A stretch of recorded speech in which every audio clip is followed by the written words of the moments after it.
With holiday season fast approaching, you know what this means? Loads more social interactions. Those social interactions can go in all sorts of different directions, and some of them can leave us feeling not so great.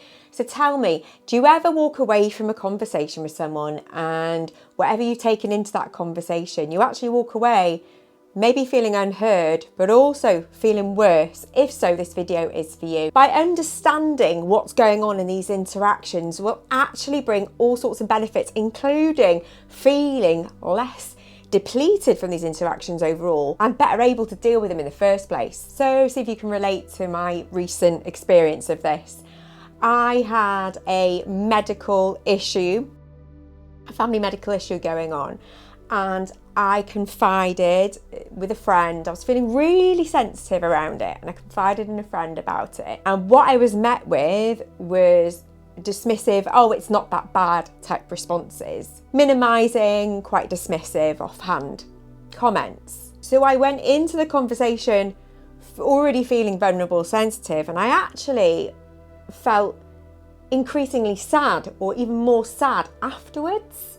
This wave of heaviness. Oh, okay. I even felt confused by the reaction or the response I'd received, because it was not meeting what I needed in that moment. And on top of that, I now had a new layer, a new emotion of feeling quite sad of that misattunement or that unmet need or lack of connection. So what is going on here? Let's get into it. You imagine empathy like a bridge, and we begin our empathetic journey with another person, both of us standing either side of the bridge. We want connection, we're seeking connection. Empathy's begun, so we're feeling one another in terms of our body's mirror neurons and all these other physiological effects are happening.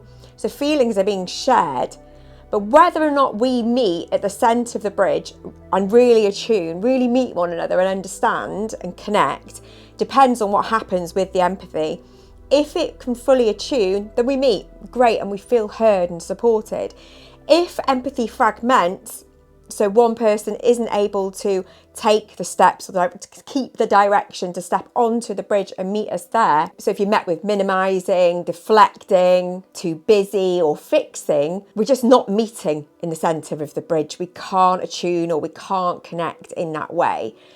The problem with this is when that happens is even if you're reaching for that connection initially and empathy's fragmented on one side, the same thing can happen on the other side. The connection almost creates a double bypass. You've been emotionally bypassed with the fragmented empathy, and at the same time you're bringing in your own emotional bypass by the dismissal. The dismissal, in whatever form it comes in, means we retreat back down the bridge. There's less and less connection. And on top of arriving with whatever it was that we were originally trying to connect with, a feeling of some kind, we've now got a new one on top of it. So why is this happening? Physiologically, what on earth is going on here?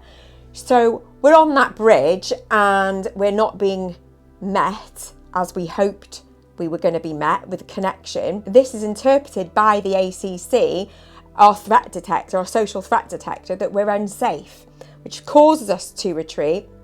In effect, our vagal tone, there's a mismatch there between what we were expecting and what actually happened. So as we retreat, we're creating two open loops of emotional bypass.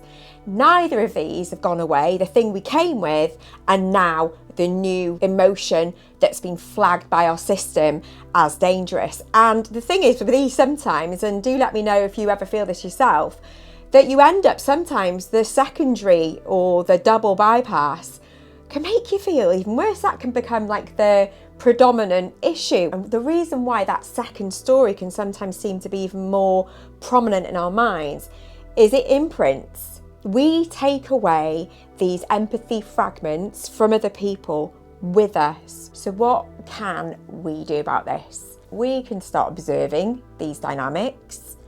We can also start to name the feelings, and it might be during, it might be after, as we start this process and get used to operating in this way, but starting to name the feeling initially that we brought to the conversation, and then naming that imprint that we were left with from that fragmented empathy afterwards. So this would be the starting point. And what happens when we open up that emotional dialogue with ourselves is, over time, we're building more and more trust with ourselves, and the more we show up for ourselves in this way, this just increases over time. And what does that do? That increases our confidence. It also stops us feeling depleted in these social situations because we're more resilient emotionally. We know ourselves and we know what's going on here, so we're better able to not take these interactions personally, and we're also able to honour what's really going on with our own feelings, both what we brought to the conversation and with what we may have carried away with us afterwards. So my invitation is for you in this season and beyond, or anytime you're watching this video, to maybe see if you observe these situations yourself. When you do, please do let me know what's come up. If you fancy letting me know in the comments below, if it feels right for you to do so, what came up for you? Can you track your first feeling, and how did it feel afterwards when there was that mismatch where that person wasn't able to meet your expectations in terms of connection and empathy fragmented? What imprint, or what emotional imprint, or how did you feel afterwards? And what did you do about that? So if you found this conversation helpful in any way, or if there's more areas that I've touched upon that you'd like to know more about, we can explore this. Let me know in the comments below. I'd absolutely love to hear from you. This is a really interesting and ongoing discussion, and it's been great to have you here. So if you've enjoyed it, please do stick around, like, subscribe, and I'll see you in the next one. Bye.